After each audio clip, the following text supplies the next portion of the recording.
Истинската история за жена, приета в психиатрия в София през 1913 година, която твърди, че всяка нощ се събужда точно в 3:13, дори след като почине. Нейната дъщеря, нейните огледала, нейното време. 100 години по-късно шепотът й още се чува. Не е легенда, това е запис, това е повтаряне. Гледай до края, защото ще разбереш, че някои от нас никога не са напускали стаята. Абонирай се за още истински психологически истории. Натисни «Харесай», ако някога си се събуждал в 3:13. И не забравяй, огледалото винаги помни първо теб. След срутването на старата градска болница в центъра на София, докато багерите изравняваха останките и през есента на 2012 година, под мазилката на една от стените беше открит малък сандък от тъмно дърво. Беше затворен с ръждясала метална закопчалка, а върху капака му, гравиран с почти заличени инициали, личеше само едно име – Елена Танева. Отвориха го с предпазливост, очаквайки поредните архивни документи от времето на цар Фердинанд. Но вътре намериха нещо съвсем различно – дневник, пожълтели снимки и ръкописно писмо, датирано от 1 март 1913 година. Началото на всичко. През онзи зимен месец градът беше под снежна покривка, улиците се осветяваха от газени фенери, а въздухът носеше мирис на дим и сажди. Болницата, тогава още нова, бе приета като модерно медицинско чудо, построена по австрийски модел с отделения за душевно болни. Там работеше Дер Константин Чавдаров, млад амбициозен лекар, завършил в Виена. Той беше този, който приел в отделението жена на име Елена Танева, вдовица на железопътен техник, майка на едно момиченце, Мара. Пациентката била докарана с линейка, придружена от братовчеци. Поведението й било странно, говорела за камбани, които никой друг не чувал, и повтаряла с необяснима сигурност, че всяка нощ се събуждала точно в 3:13 минути, независимо кога заспяла. Дори когато я опоявали, събуждала се. Един и същ час, една и съща тишина. Само тя и нещо, което твърдяла, че я гледа от стената. Първите дни Дер Чавдаров си мислял, че става дума за остър нервен срив, причинен от смъртта на съпруга и тежките условия на живот в бедняшките квартали на града. Започнал лечение с леки седативи, провеждал разговори с нея, наблюдавал я нощем. Но една сутрин, когато влязал в стаята и точно в 6:30, заварил Елена седнала на леглото, с поглед прикован в прозореца. Не мърдала. Очите й били отворени, но не трепкали. Когато се приближил, тя казала само едно: «Тази нощ то ми заговори». «Кой?» попитал той, опитвайки се да остане спокоен. «Не знам, но каза, че ще вземе марчето. Ако не се събудя утре, значи вече е влязло в мен». Той записал думите й в картона и, макар и с вътрешна насмешка, никога не бил вярвал в суеверия или обсебвания. Но същата нощ решил да стои буден, за да я наблюдава. Настани се зад завесата на вратата и с бележник. В 2:30 нищо. В 3:05 още тишина. Но в 3:13, секундата, в която джобният му часовник иззвъня тихо, Елена седна рязко в леглото си, с стъклен поглед и усмивка, която не беше нейната. «Добър вечер, докторе», прошепна тя. «Закъсняхте». Той изтръпна. Гласът й не беше нейният, беше мъжки, дълбок, сух. Същата нощ я упоиха отново и я върнаха в състояние на сън. Но никой от персонала не остана спокоен. Една сестра подаде молба за напускане, а Дер Чавдаров започна да записва всяко нейно изречение, всяко повтарящо се движение. До последната нощ. На 13 март, когато навън валеше гъст сняг, Елена почина. Без видима причина, без спазми, без страдание, просто спря да диша. В 3:13 часът беше записан от дежурната акушерка.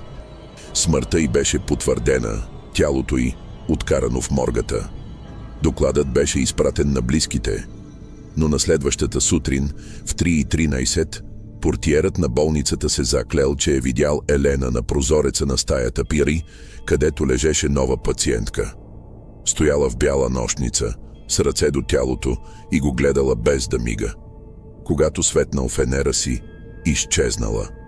Същото се повторило на следващата нощ. И пак. И пак. Психиатричното отделение започнало да се опразва. Персоналът отказвал да влиза в тази стая. Директорът разпоредил стаята да се заключи и повече да не се използва. Но в една от последните страници на дневника, намерен близо век по-късно, стои това изречение, написано с почерк, различен от началния. То не искаше мен, то искаше детето ми. Аз само го задържах, докато можах, но сега тя трябва да знае. То ще я повика, ще започне пак в 3:13. След мистериозната смърт на Елена Танева и последвалите наблюдения, стаята и пера в болницата на улица Кирил и Методий, номер 42, беше обявена за необитаема. Вратите й бяха заключени с 2 катинара, а прозорците заковани отвътре. И все пак, в месеците след нейната смърт се разпространяваха слухове сред санитари, сестри и новоназначени лекари. Всяка нощ, точно в 3:13, от стаята се чувал шепот. Не вика, не стон, а шепот, нисък и равномерен, сякаш някой диктуваше думи на стената. Дер Константин Чавдаров, макар и вече преместен в друго отделение, не можеше да забрави погледа Пи. Изучаваше отново и отново записките си, които се бяха превърнали в личен дневник на Мания. Срещаше се с нейния братовчет, разговаряше с роднини, но всички повтаряха едно и също. Елена никога не е говорила за призраци, само за сънища, за повторения. Седмица след заключването на стаята, в нея бил настанен по погрешка нов пациент, мъж на средна възраст, страдащ от амнезия. Името му било неизвестно. 2 нощи по-късно той бил открит в коридора с лице обърнато към стената и с пръсти напълно счупени назад. На въпросите на медицинския персонал не отговарял. Само повтарял през 5 секунди: 3:13, 3:13, 3:13. Случаят бил засекретен от директора, но репутацията на болницата се разклащала. Родителите отказвали да изпращат близките си там. А в онези години репутацията била всичко. Междувременно малката Мария, дъщерята на Елена, била отведена в манастира и Свети Мина, където се грижили за сирачета. Никой не й казал как точно е починала майка й, само че Елена е заспала и вече е на небето.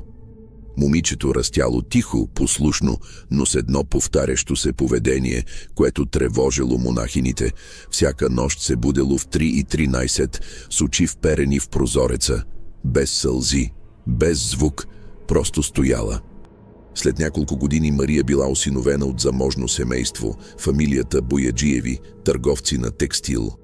Те я преместили в нова къща в покрайнините на София, близо до Витоша. Всичко изглеждало нормално, но на 12-тия им рожден ден, докато духала свещичките, казала нещо, което никой не разбрал.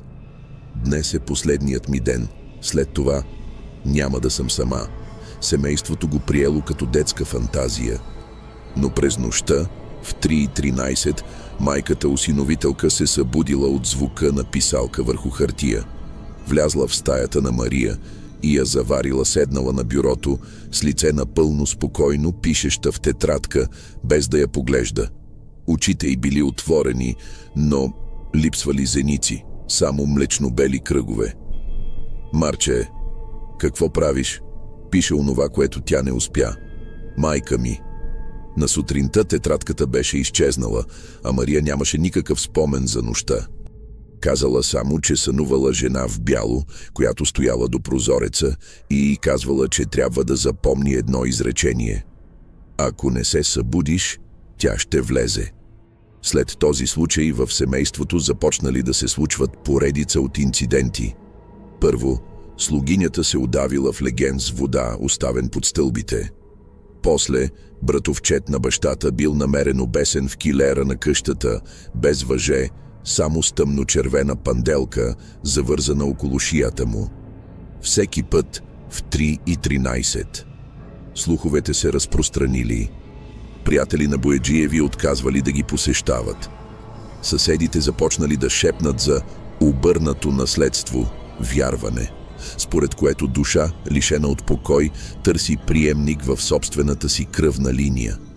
През пролетта на 1919 в архивите на градската управа бил подаден странен документ. Искане за експроприация на парцел около бившата болница, подписано от неизвестно лице с инициалите Т. Подписът бил проверен и се оказал идентичен с почерка на Елена Танева. 6 години след смъртта първи, полицията отворила досието й. Но когато поискали смъртния акт, той липсвал. Официално, според общинския регистър, Елена Танева никога не е починала. Била прехвърлена в друг санаториум в Берковица, но там нямало никакъв запис за пристигането й, нито пък за смърт. А в това време Мария вече била пълнолетна и живеела сама. Никога не се омъжила, никога не напуснала София. И винаги при всяко запознанство питала едно и също: а ти, кога се будиш? Когато някой отговарял сутрин, тя се усмихвала и казвала: тогава още не си избран, но ще чуеш кога идваш редът ти.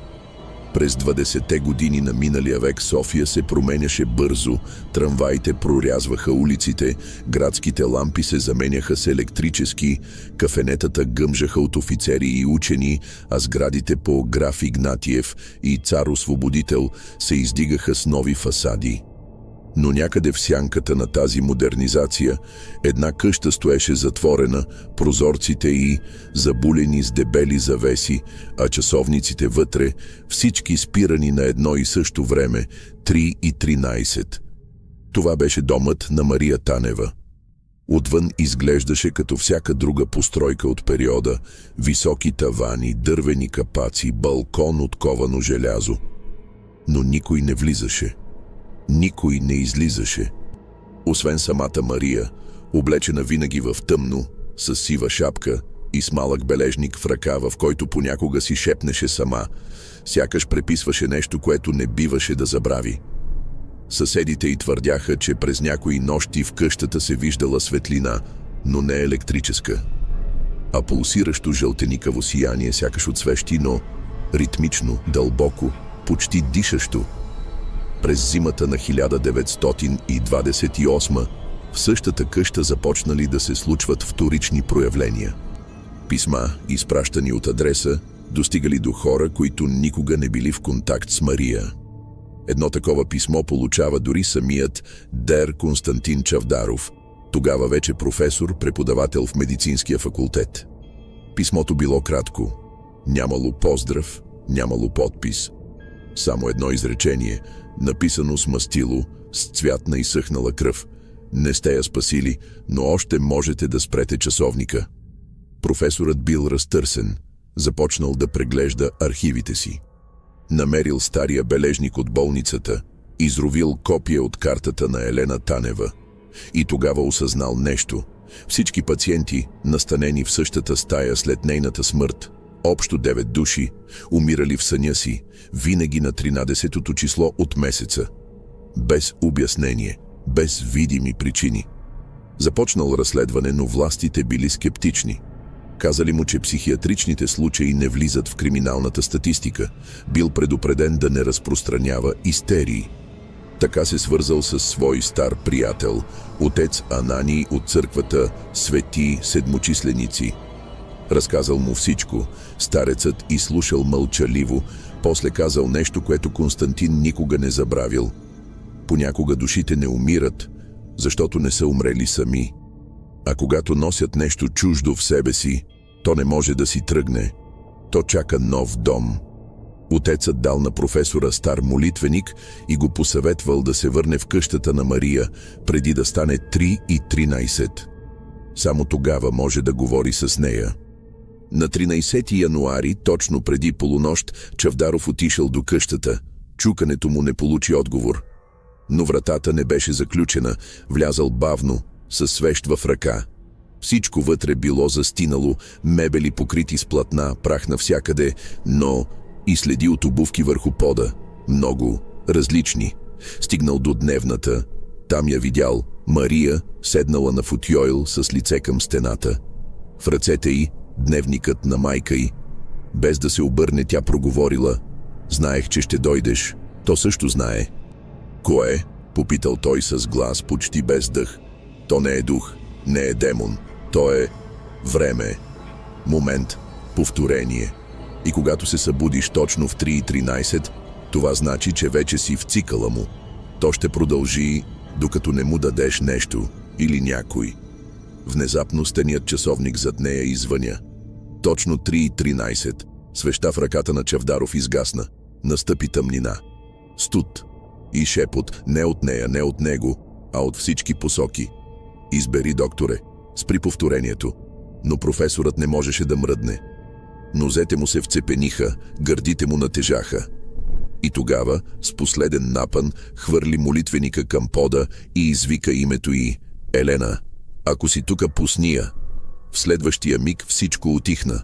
Светлината се върна, а Мария беше паднала на пода, в безсъзнание. Лекарят я отнесе в болницата. Остана при нея 2 дни. Но когато тя се събуди, вече не беше същата. Не го разпозна. Не говореше. Само шепнеше едно изречение отново и отново. Времето няма врата. Времето си влиза, когато поиска. Професорът напуснал столицата след този случай. Престанал да преподава. Последната му бележка в личния му дневник гласи: «Аз също се събуждам в 3:13, но не сънувам. Аз си спомням». След изчезването на професор Чавдаров от академичните среди, слуховете около случая с Елена и Мария Танева постепенно избледняха, затрупани от други събития – войни, бунтове, бедствия. Хората забравяха бързо, но някои врати в София останаха заключени не от страх, а от уважение към това, което беше останало вътре. Една такава врата беше тази на стая номер 13 в болницата Свети Иван Рилски, която по-късно заменя старата психиатрия. Официално такава стая не фигурираше в плана, но санитарите я знаеха, наричаха я «мълчаливата». Никой не я чистеше, никой не пипаше дръжката й. Само понякога млади стажанти, които не вярваха в легенди, се осмеляваха да погледнат през ключалката и разказваха, че отвътре се вижда огледало, което не отразява коридора, а женско лице, което гледа без да мига. През лятото на 1940, по време на ремонт на водопровода в източното крило, един работник, Тодор Петров, трябвало да разбие стената зад стая 13, за да смени тръба. Не бил местен, не знаел историите. Докато работел сам, в горещината на юни, чул от стаята някакво почукване. Равномерно, методично. Не като от човек, а като от часовник, който удря, но не отмерва време. Приближил се и пошегувал: «Ако вътре има някой, казвай си желанието». В този момент електричеството спряло. Светлината изчезнала. В коридора настъпила тишина, а в ухото му прозвучал шепот, който сякаш бил в собствените му мисли, но с чужд тембър. «Желанието е твое, но изборът вече не». Тодор избягал от болницата бос, без инструментите си. По-късно бил намерен в дома си, седнал пред стенен часовник, напълно разбрал по свой начин смисъла на 3:13. Всички часовници в жилището му били счупени в този час. Историята се разраснала отново. Хората започнали да разказват за жената, която не можела да умре, защото никой не бил там да я погребе както трябва. За проклятието на стаята без изход. За дъщеря й, която изчезнала безследно и чийто гроб никога не бил намерен. Но истината е, че Мария не беше изчезнала, беше се скрила. В самото сърце на София, в една сива сграда с мраморен вход, на 3-тия етаж, в апартамент, чийто наемател никога не плащаше, но и никога не се обаждаше. Там, по свидетелства на съседите, понякога в 3:13 лампата се включваше сама, дори когато електричеството беше спряно в целия квартал. Понякога се чувал глас, който нареждал имена, сякаш списък.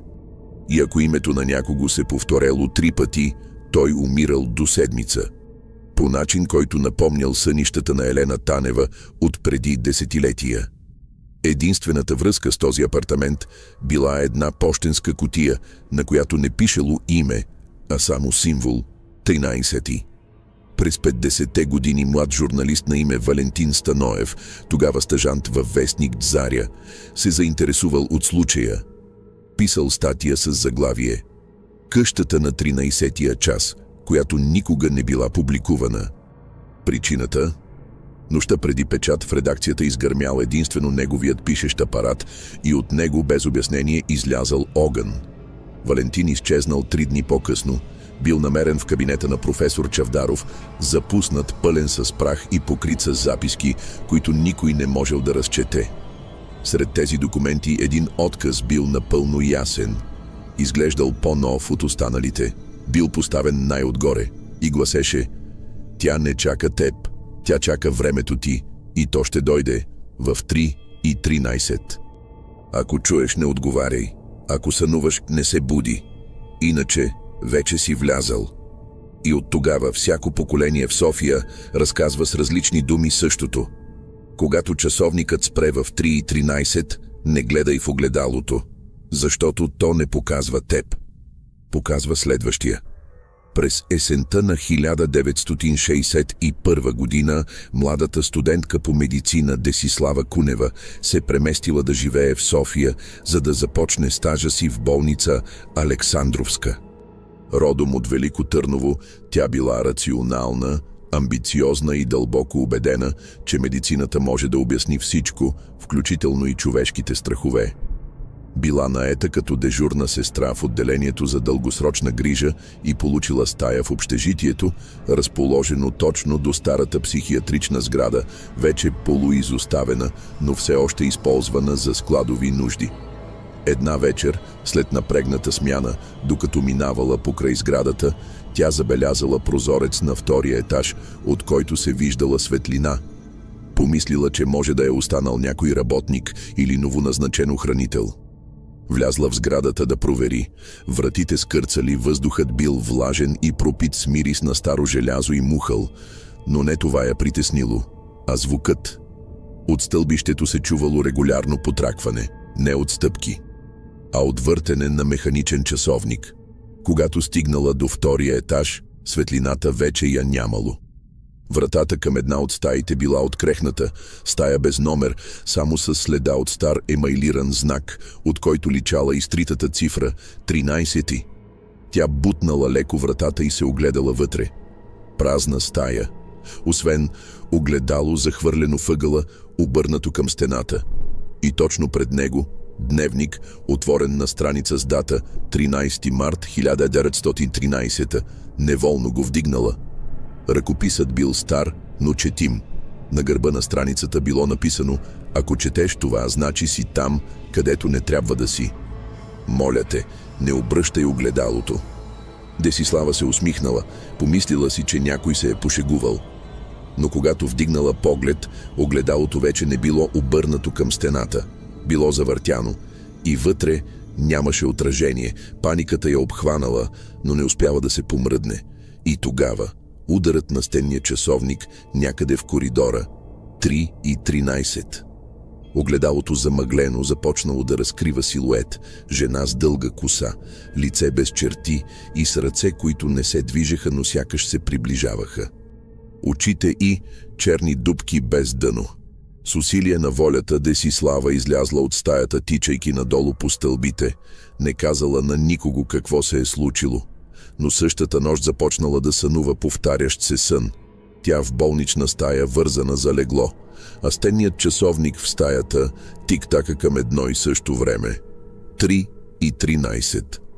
В съня и винаги се появявал глас, шепнещ от пода: «Твоето отражение още не те е приело, но ще го направи. Когато го видиш в съня си, ще го видиш и в будното». След 3 месеца, по време на поредната си смяна, Десислава припаднала пред колегите си. Когато дошла в съзнание, не си спомняла името си, само повтаряла едно изречение: «Аз не съм тя, аз съм времето, което тя остави». Била прехвърлена в психиатрично отделение в Ловеч. Там, според досието, починала през зимата на 1962 година, точно в 3:13, без следи от заболяване. А на шкафчето до леглото й открили бележка с инициалите МТ. След този случай, бившата болница била напълно затворена и запечатана. Но в архива на Александровска останал един странен запис, направен от дежурната медицинска сестра на датата на смъртта й. Сестрата твърдяла, че в 3:13 цялата система на болницата дала на късо съединение, дори устройствата, които не били свързани към контакт. А най-странното било, че по всички стенни часовници се появила тънка пукнатина, точно между цифрите 3 и 4. Същата вечер дежурният техник, който трябвало да поправи инсталацията, напуснал болницата без обяснение. Преди това обаче оставил бележка в кабинета на администрацията, който и да е тя, още не си е тръгнала и сега търси ново лице, в което да се върне. От тогава по документи сградата е необитаема. Но ако човек мине покрай нея в точния час, в 3:13, ще види една лампа, която се включва сама. И ако се заслуша внимателно, може да чуе не тик-такането на часовник, а собствения си глас, прошепнат от някой, който още не е роден. През зимата на 1973 година млад архивист на име Николай Серафимов получава назначение в новооткрития сектор на Държавния архив, здравна история и клинични досиета от преди 1944 година. Работата му изглеждала рутинна – сортиране на ръкописи, индексиране на болнични картони, дигитализация на микрофилми, докато не открил една папка без регистрационен номер, захлупена под купчина прашни документи. На корицата й с избеляло мастило стояло само едно име – Танева. Любопитството му било подбудено веднага. Разтворил папката. Вътре бележки, снимки на кардиограми без пациентско име, описания на нощни епизоди, препратки към пациентка, чийто цикъл се повтаря. Но най-обезпокояващото бил запис на глас, прехвърлен от фонографски цилиндър на лента с надпис 3:13, сесия 6. Николай взел касетата и я пуснал на служебния магнитофон. Първите секунди били тишина, после дишане, женско, равномерно, а след това глас. Вие не разбирате, то не е събитие, то е стъпка, етап. Всеки път, когато някой се събуди в 3:13, стъпката се повтаря. Някой идва, някой си отива, някой остава в тялото. Следвали звуци на драскане, сякаш писалка върху кожа. После писък, прекъснат внезапно. Касетата изштракала. Николай седял в мълчание. Усещането било, че някой диша в стаята с него, но когато се обърнал, бил сам. От този ден нататък Николай започнал да си води дневник. Всеки ден отбелязвал в колко часа се събужда. В началото нормално, 5:30, 6, но от четвъртата нощ точно в 3:13. Винаги, без аларма, без шумове, просто се събуждал. Всяка сутрин оставал буден до разсъмване, неспособен да заспи. А в един момент сънувал огледало без отражение, в което се появявали хора, които никога не бил срещал. Млади, стари, мъже, жени, всички с едно и също лице, в крайна сметка нейното. Обърнал се към психиатър. Лекарят го изслушал и му казал нещо, което Николай записал дума по дума. Вие не страдате от безсъние, вие страдате от наследствена памет. Чували ли сте за теорията на повторенията? Всяка травма, която не е излекувана, търси ново тяло и го намира. Особено ако вие сте този, който е отворил папката. След този разговор, архивистът се върнал у дома си и изгорил документите, но не и касетата. Скрито в шкафа, устройството се включвало само винаги в 3:13. Всяка нощ, без ток, без батерии. През март същата година Николай изчезнал. Апартаментът му бил заключен отвътре, прозорците затворени, никъде не било открито тяло. Само бележка залепена на вратата с кърфица, гласяща: аз не съм той, аз съм тя, и времето вече не е разделено. Полицията затворила случая. Архивът, Заличил папката. Но в някои университетски среди студенти по психология понякога получават копие на същата касета под формата на учебна мистификация. Някои я вземат на шега, но онези, които я слушат до края, започват да съобщават еднакви симптоми – безсъние, събуждане в 3:13 и сънища за огледала, които не отразяват лицето им. Един студент, Кирил Юрданов, опитал да проучи произхода на гласа в записа. С помощта на фонетичен анализ от БАН успели да доближат самоличността. Жена, родена около 1880 година, говореща с западно-български диалект, с тембър и дикция, съвпадаща с архивен запис на Елена Танева. Проблемът? Последният известен запис на гласа й бил направен през 1913 година. Никой не знае как гласът й ни е бил пренесен в съвременна лента. Но Кирил написал в последния си доклад нещо, което бил чул от непознат номер по телефона в 3:13 сутринта. Не я търси. Тя вече те е намерила. През пролетта на 1984 година в училище номер 135 в центъра на София преподавателка по литература на име Румяна Цветанова започнала да забелязва странни съвпадения сред своите ученици. В рамките на 3 месеца 4 различни деца се оплакали, че всяка нощ се будят по едно и също време – 3:13. Всички споделяли едни и същи сънища. Тъмна стая, часовник без стрелки, огледало на пода и глас, който не се вижда, но ги вика по име. Страхът не бил като от обикновен кошмар. Децата описвали усещането като събуждане в съня на някой друг. Румяна била скептична, но нейната тревога се засилила, когато едно от децата, Виктор, на 12 години, се сринал по време на час, изпадайки в нещо като транс. Очите му били отворени, но не реагирали на светлина. От устата му излязла само една дума – Танева. Това име не означавало нищо за нея. Но когато се прибрала у дома и го потърсила в стари телефонни указатели, в архивите на библиотеката и дори в училищната документация, то се появявало навсякъде и никъде, като шепот преминал през времето. Открила статия в издание на БАН от 1937 година, описваща феноменът на хроноразместването. Състояние, при което човек преживява чужди спомени чрез психически резонанс, предизвикан от обекти, натоварени с травма. Едно име се споменавало няколко пъти – Елена Танева, пациентка с изключително необяснима клинична история, свързана с повторяеми времеви състояния. На следващата нощ самата Румяна се събудила точно в 3:13. Нямало звук, нямало движение. Само усещане за студ, платно прилепен до кожата й. Когато погледнала огледалото в коридора, видяла себе си, но по-възрастна, облечена в болнична нощница, с очи, които не били нейните. В отражението, устните на възрастната версия на самата нея прошепнали: «Ти си следващата врата. Ако не я затвориш, ще останеш от другата страна». Същата нощ записала всичко в тетрадка. На другата сутрин открила, че една от ученичките, Силвия, тихо момиче, живеещо с баба си, не се появила на училище. Когато отишли в дома й, вратата била отключена, стаята подредена, но момичето било застинало пред огледалото в напълно будно състояние, без да реагира. Очите й бели, а на пода пред нея кредитна карта, издадена на име Мария Е. Танева. Полицията била повикана, но случаят бил потулен, описан като психически срив. Момичето било преместено в психиатрично отделение, където загубило дарбата си на говор.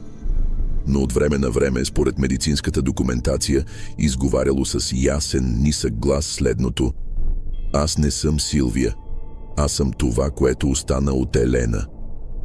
Румяна започнала да губи сън. Страниците на нейната тетрадка се запълвали с думи, които тя не си спомняла да е писала, и винаги започвали с едно изречение: «Това не е история, това е повторение». Една седмица по-късно тя се срещнала с пенсионирания професор по психиатрия Борислав Нетков, известен с изследванията си върху сънищата и колективната памет. Когато му разказала за всичко, той се разплакал. Разказал и, че през 1954 година съпругата му също се събуждала в 3:13 до деня, в който го помолила никога да гледа в огледалото, докато тя спи. Не я послушал. В една такава нощ видял отражението й, но то го гледало с трето око на челото. След тази нощ тя загубила разсъдъка си. Това, за което говорите, не е личност. Това е време, изгубило пътя си.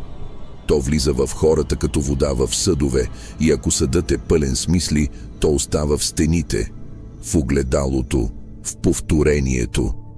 Румяна се върнала от дома си. Започнала да се страхува от собственото си отражение, покрила всички огледала.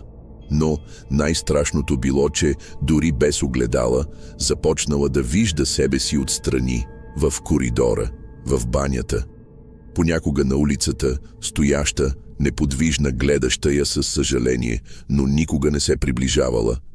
Докато една нощ, в 3:13, някой почукал на вратата. Без звук, само 3 бавни удара. Когато отворила, нямало никого.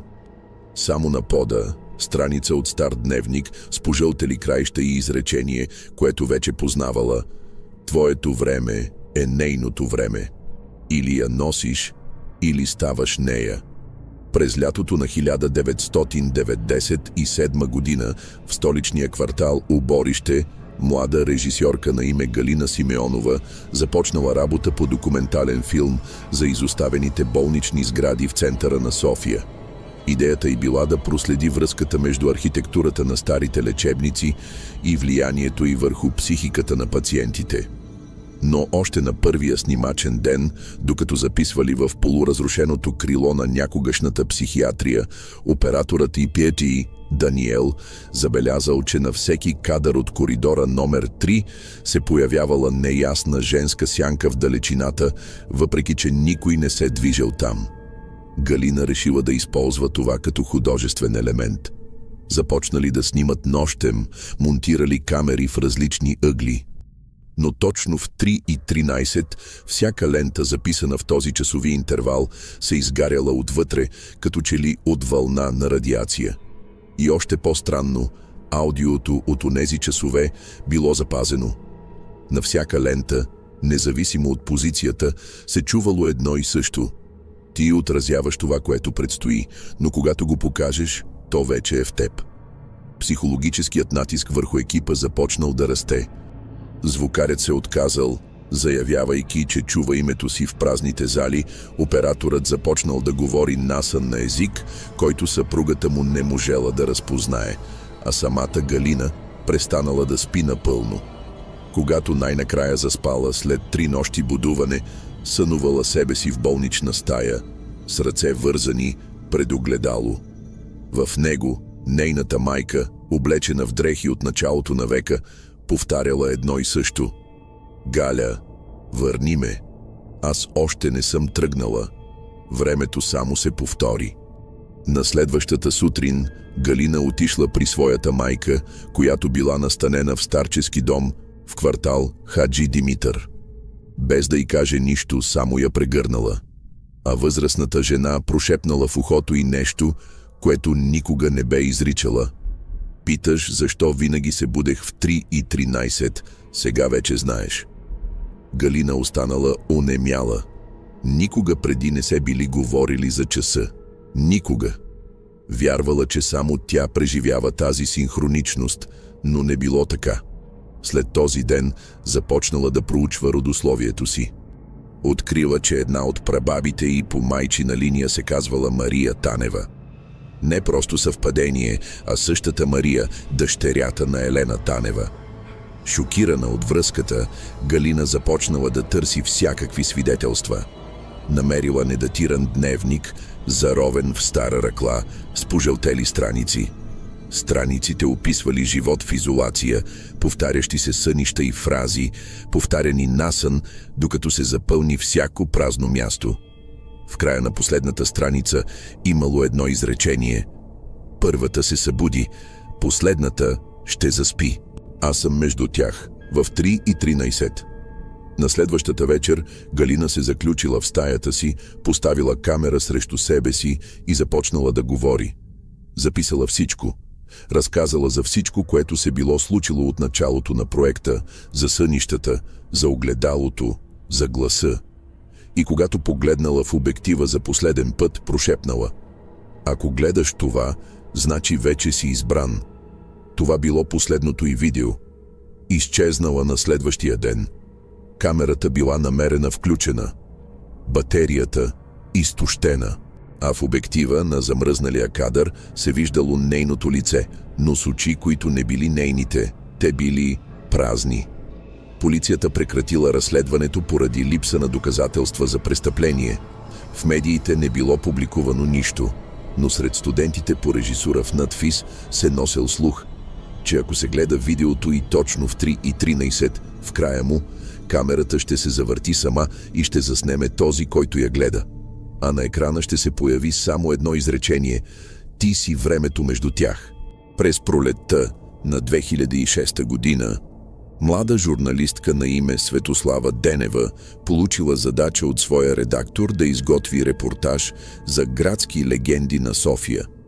Темата изглеждала като лесна и забавна, идеална за неделно вечерно издание.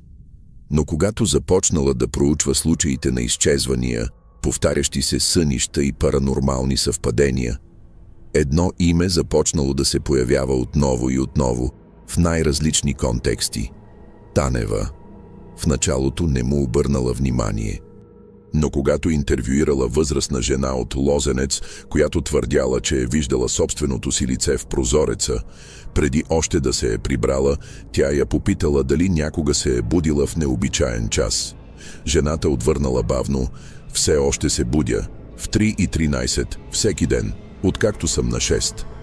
На друго място, млад мъж в студентски град с хум тя разговаряла по тема за повторения в сънищата и казал, че понякога докато спи се чувства отвътре отразен и че всяко огледало в апартамента му било обърнато с гръб. Причината? В една нощ, докато гледал отражението си, то прошепнало: днес не е денят ти, но аз ще чакам, ти знаеш кога. Всички тези случаи били съпътствани от едно и също – часовник, спрял в 3:13. Без значение дали бил електронен, механичен будилник или стена в апартамент. Винаги 3:13. Светослава започнала да води дневник. В него записвала всяко интервю, всяка дума. Но в един момент страниците започнали да се попълват без нейно знание. Почеркът й бил различен, стилът старомоден. И всяка нова страница започвала с едно и също изречение: ти не си авторът, ти си носителят. Уплашена, тя спряла да пише. Но бележките продължили да се появяват. На хладилника, в обувките и на стъклото на банята, върху огледалото, с запотен почерк: времето и не е приключило, то просто се мести. Един ден, докато обработвала материалите си, открила стара лента, видео от предаването «Градски хроники» от 1992 година. В него мъж на име Кирил Йорданов, изследовател на сънища и градска митология, говорил за феноменът на живите огледала, хора, които не отразяват само светлина, а спомени, време, съзнание. В края на интервюто той казал нещо, което редакторите били изрязали, но останало в суровия материал. Когато някой говори в съня ти и ти го помниш след събуждането, това значи, че той вече е минал през теб. А ако гласът повтаря време 3:13, значи не е глас. Това е отпечатък. Светослава пожелала да се срещне с него. Оказало се, че е изчезнал през 1997 година. Последната му следа – запис от охранителна камера в БАН, където той говори пред празно огледало и изведнъж спира да се вижда в него. Камерата продължава да записва, но в кадър остава само отражението, без човек. Журналистката се свързала с неговата сестра. Жената й предала стара тетрадка, която той пазел като свещена. Последната страница съдържала само едно изречение на ръкопис почти нечетлив. Ако четеш това, значи вече не си сама в главата си. Светослава прекратила проекта. Но не и симптомите. Започнала да се буди всяка нощ в точно 3:13, независимо кога лягала, започнала да избягва огледала. Приятелите й забелязали, че погледът й се променя. Дълбок, отсъстващ, сякаш гледа отвъд. А веднъж на кафе с колега той й казал на шега: „Какво става с теб? Гледаш ме? Като че ли не си ти?“ А тя отвърнала със спокоен глас: „Защото не съм. Аз съм времето между това, което беше, и това, което идва.“ След няколко дни Светослава изчезнала. Оставила лаптопа си отворен. На екрана недовършен документ, съдържащ само едно заглавие: „Аз съм отражението, което чакаше.“ През есента на 2013 година, точно 100 години след смъртта на Елена Танева, в София започнали да се случват поредица от странни събития, които никой не свързвал в началото. Младо момиче припаднало в метрото на станция Сердика в точно 3:13 сутринта, без да има причина да бъде там в този час. В стария дом на улица Шипка 42, новите наематели открили в стената дневник, написан от ръка, която никой графолог не могъл да разпознае. И в архива на Александровска болница се появила заявка за прехвърляне на пациентка, подадена от лице, починало през 1913 година. Но най-страшното било, че по това време в интернет започнало да се разпространява видео с необясним произход. Носело заглавието 3:13, не гледай до край. Видеото било просто черен екран с леко пулсираща мъгла, а в далечината се чувал женски глас, който разказвал историята на жена, която се събужда всеки ден в 3:13, дори след смъртта си. Гласът звучал като глас на дете, шепнещо от много далеч, но с думи, които не били характерни за детска реч. В края на видеото екранът не изключвал, камерата се включвала и записвала лицето на този, който гледа, използвайки достъпа на устройството. Последната дума от записа била „отразен“. Някои го приемали за вирусна маркетингова кампания.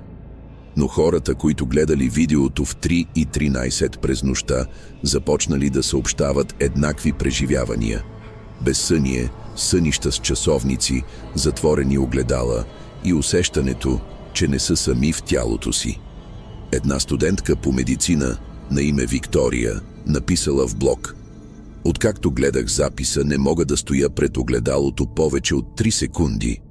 Ако остана повече, тя се появява. Първо очите, после устата и накрая моето лице, но с нея вътре.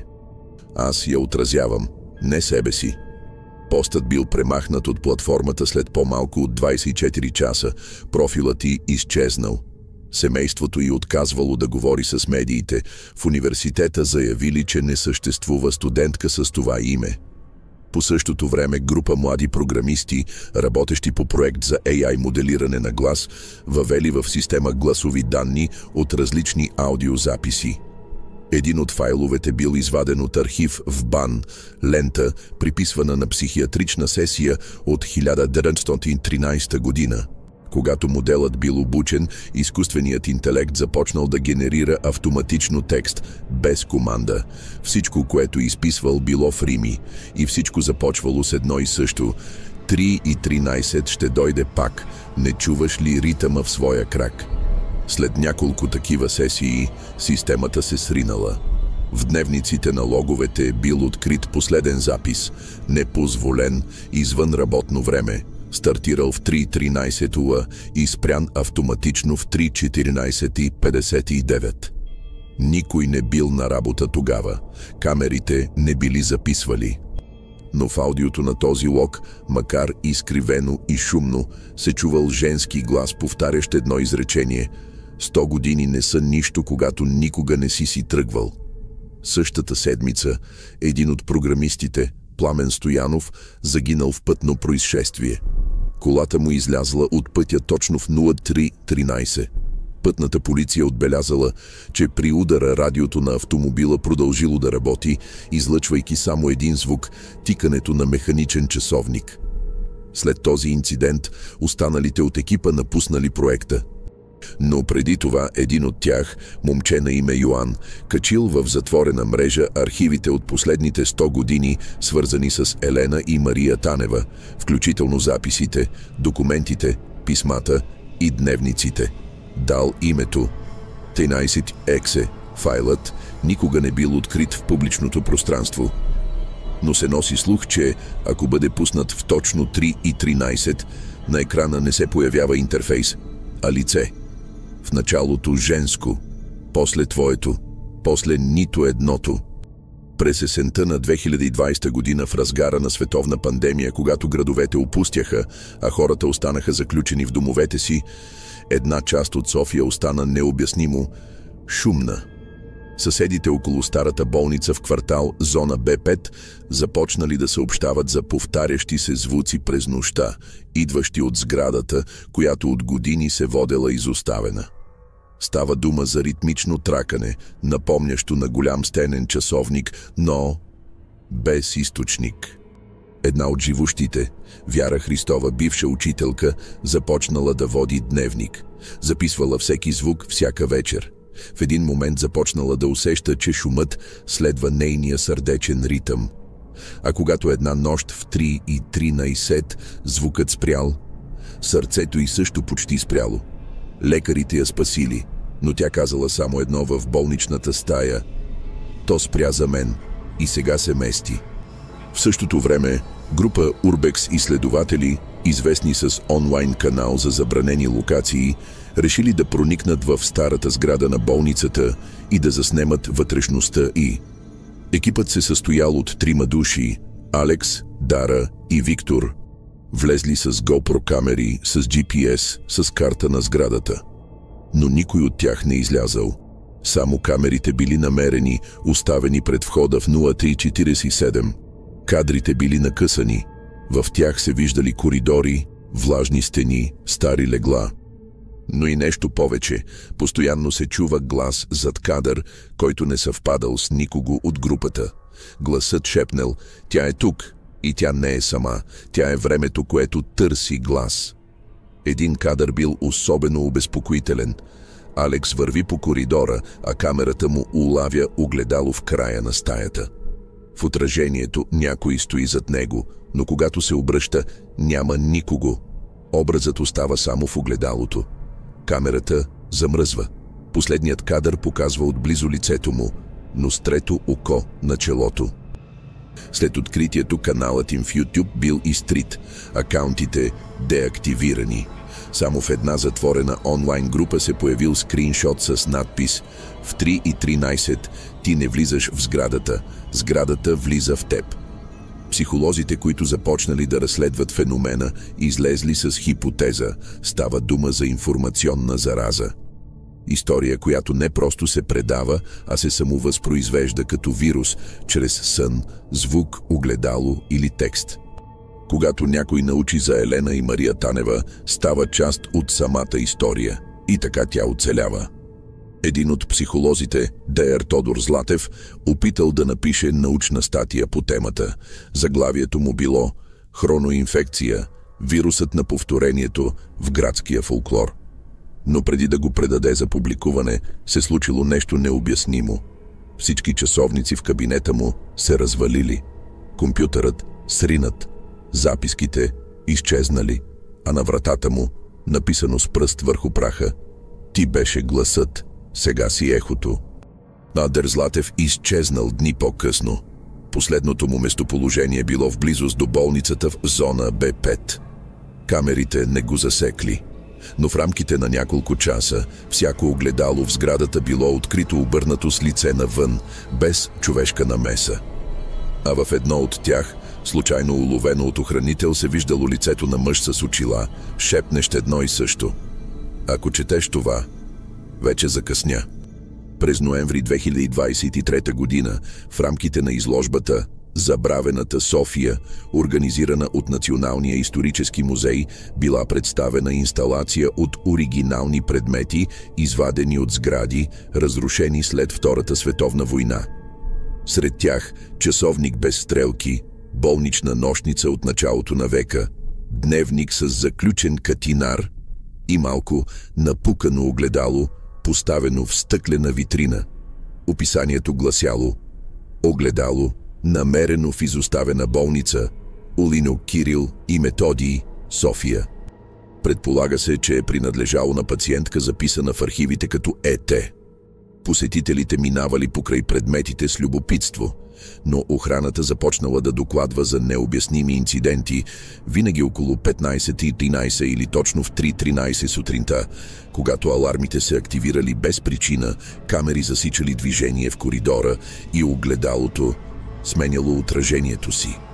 На записите било видно, че в отразената зала няма посетители, но в витрината сянка стои неподвижно с женски силует, ръце до тялото, лице без детайли.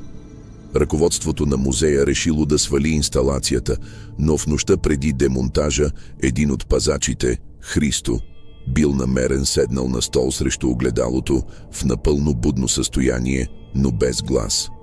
Когато го завели в болница, на гърба на ризата му било изписано с червен маркер. Той се огледа и тя го взе.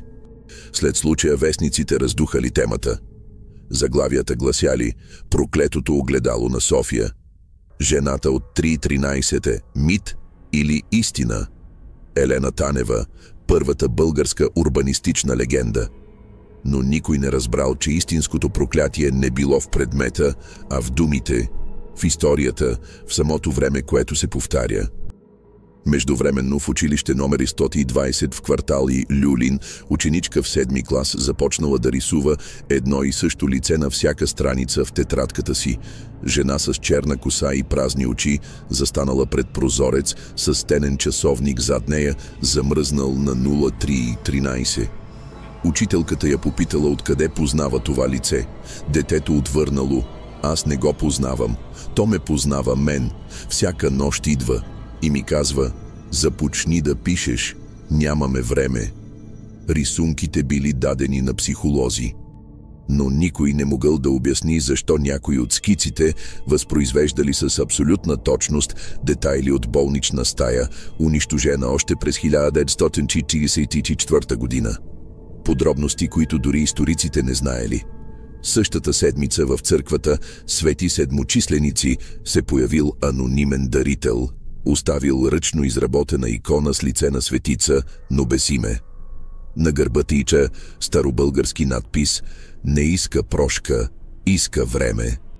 А камбаната на църквата, която не работела от десетилетия, ударила сама точно в 3:13 сутринта.